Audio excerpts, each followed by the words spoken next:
it. Hello there. Hello. So nice to see you, my friend. Everyone wonders what happens at the Amherst Area Chamber after hours. Not much. We hang out. We hang out. Well, hi everyone. I do love that we are here. Welcome at Live at 5. Our first Live at 5 here at the Amherst Area Chamber. And I love that we are in the era of new technology and we can do this right from the cozy spot right here at our office. But I am Claudia Pazmany, Executive Director of the Amherst Area Chamber, here today with Dawn Creighton and with Partners for Community. And I am so proud to share a little bit about Dawn. Dawn is here as she was our chosen panel moderator for our economic panel that was supposed to happen tonight, but stay tuned. It's going to be happening on March 16th. So please, at the end of this, you're going to go right to amherstarea.com and register, because we're going to have a power panel and you're going to have some networking and cocktails after. It's going to be a fabulous night, so stay tuned. But we're going to give you a little preview. But before we do that, I just want you to just know why Dawn was the perfect moderator for this particular topic. Dawn has supported economic development in the Pioneer Valley through her work with Mass Live, with Associated Industries of Massachusetts, and with Greenfield Community College in workforce development.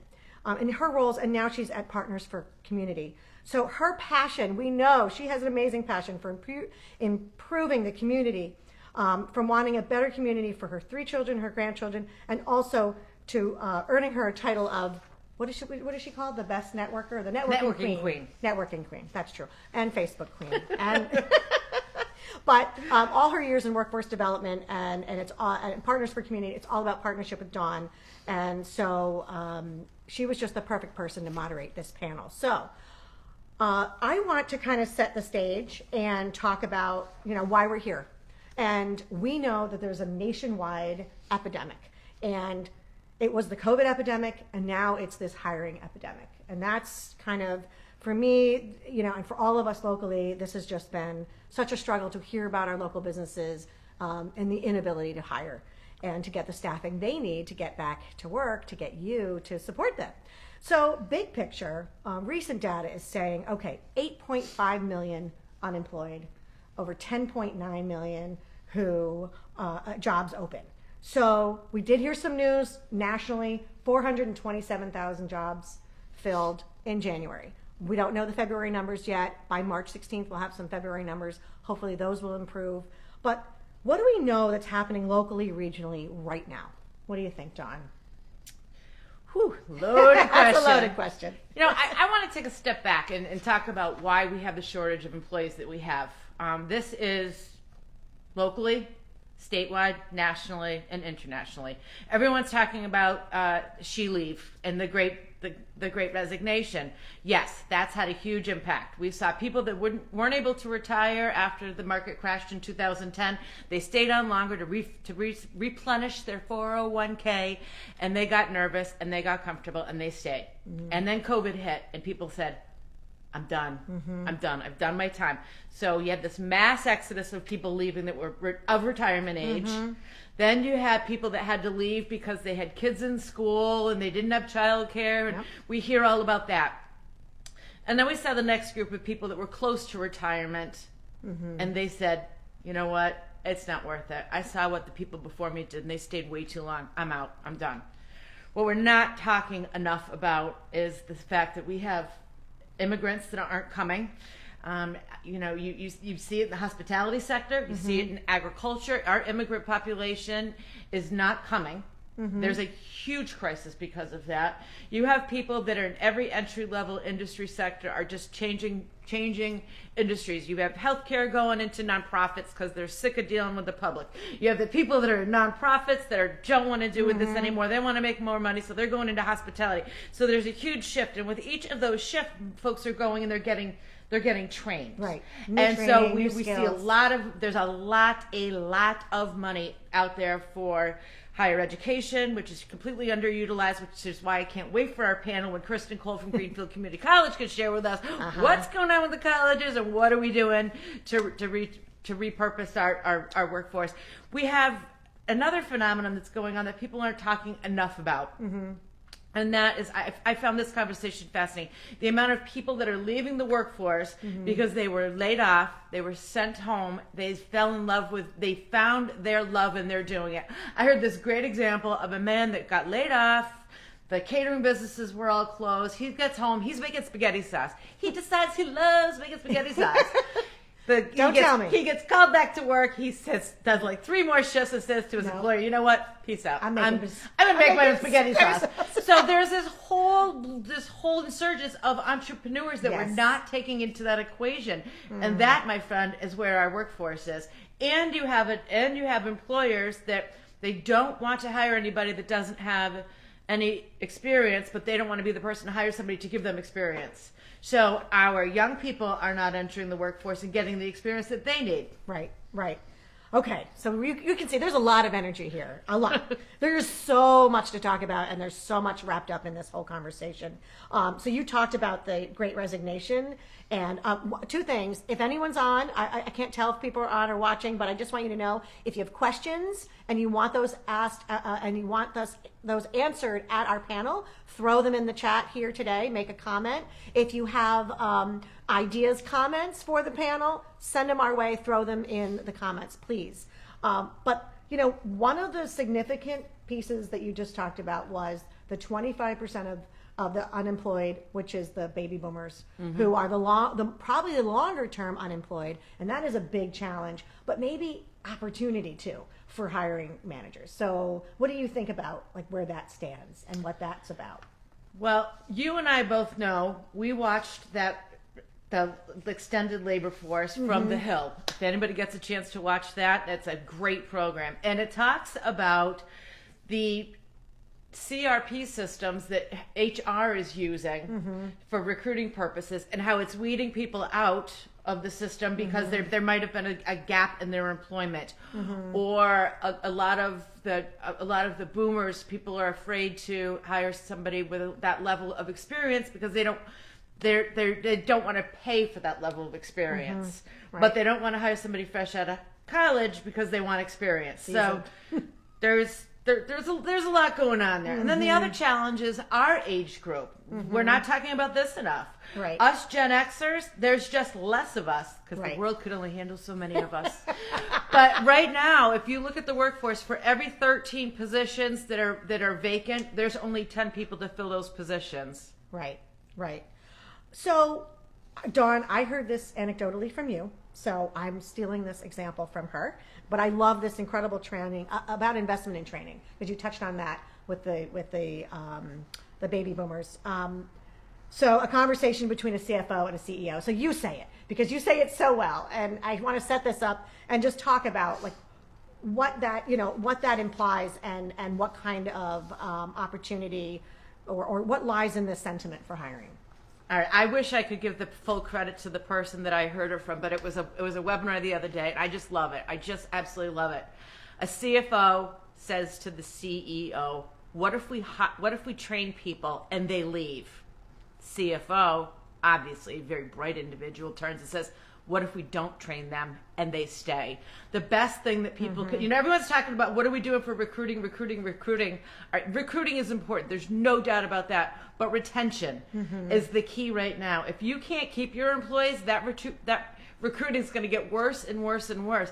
I can't wait for our panel when we can have that discussion with our panelists about the benefits of what does it mean to give people a hiring bonus to your people that have been there and they've worked through this.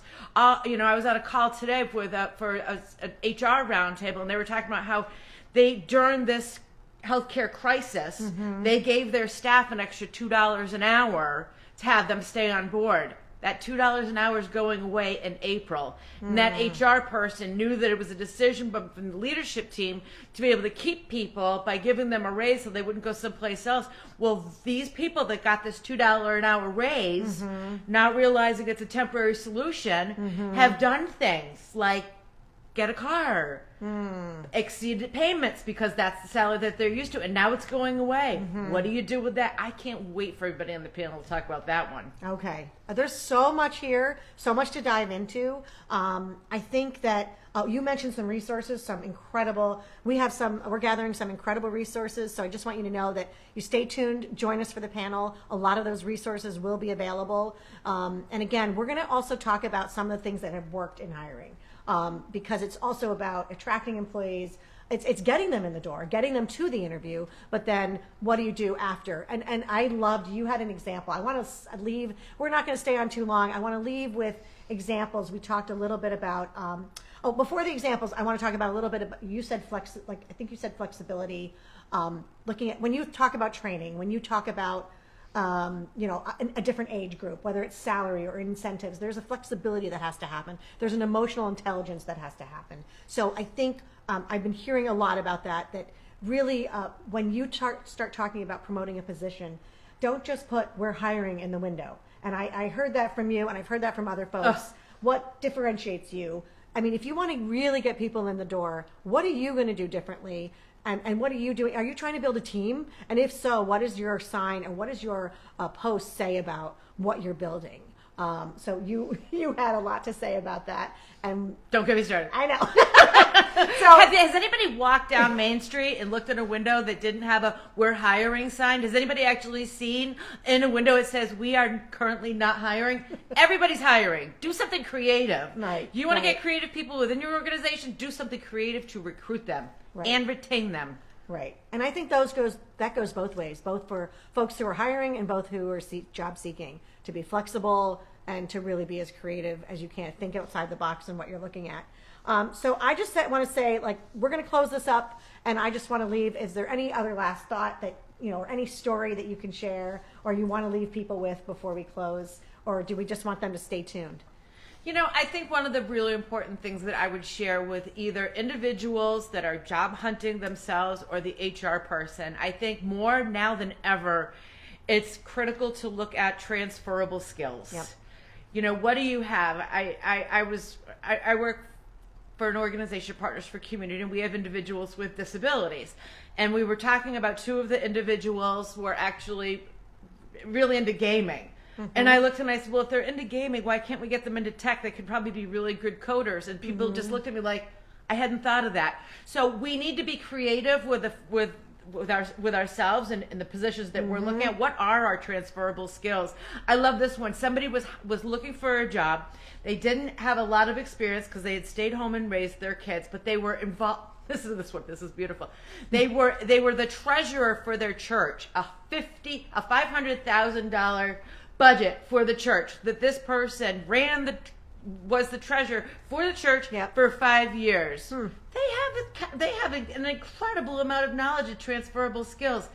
Is HR thinking of that when they're talking to people? Is that person that has that experience not transferring it onto their resume? There's a lot to be said for transferable skills too. Right, and how to be creative with that gap, that time gap. Yeah. And okay, so there's so much. There's also recovery. There's previously incarcerated. There's a lot of folks who through rehab, right? There's so many opportunities with the workforce, right, that we can talk to hiring managers about, to be open, to be flexible, to really reconsider how you're hiring, what you're hiring for, and also how you're soliciting, the next level. Exactly. Yeah. So I guess that's our teaser. Yeah. Works for me. Okay. So stay tuned. We've got a lot coming up. We have an amazing panel. We have Lynn Gray from the Hampshire Mall. She's also managing the Holyoke Mall. She's GM of the Holyoke Mall now and still interim at Hampshire Mall. Our board, just as of this month, our former board president, Kishore Parmar, who is the Pioneer Valley Hotel Group Manager. So in hospitality for years, it's a family business. And what he has seen in the industry, he's going to share a lot of what he's learned, also about those immigrant workers and about what you had talked about earlier. He's passionate about supporting immigrant workers. I want to say we have Kristen Cole from Workforce Development at GCC.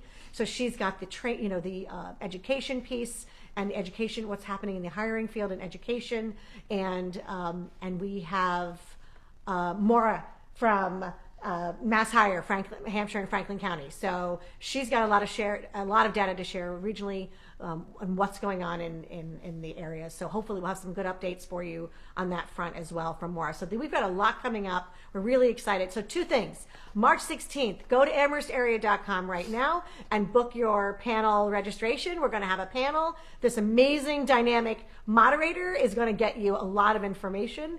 And at the end, we're going to have a nice networking so we can really share and talk about, over some cocktails, perhaps, always, share some of what we learned and how we can all really work together creatively too. It's all about partnerships. So who knows what could come of this amazing night of discovery. And then, but March 9th, also when you're at amherstarea.com, register for our annual meeting. Our annual meeting really kicks off our year. This year is about being together and coming back together. Together we can build what's next. We will see you then. Take care. Bye, everyone. Bye-bye. And Be thanks, safe. Dawn. You're the best.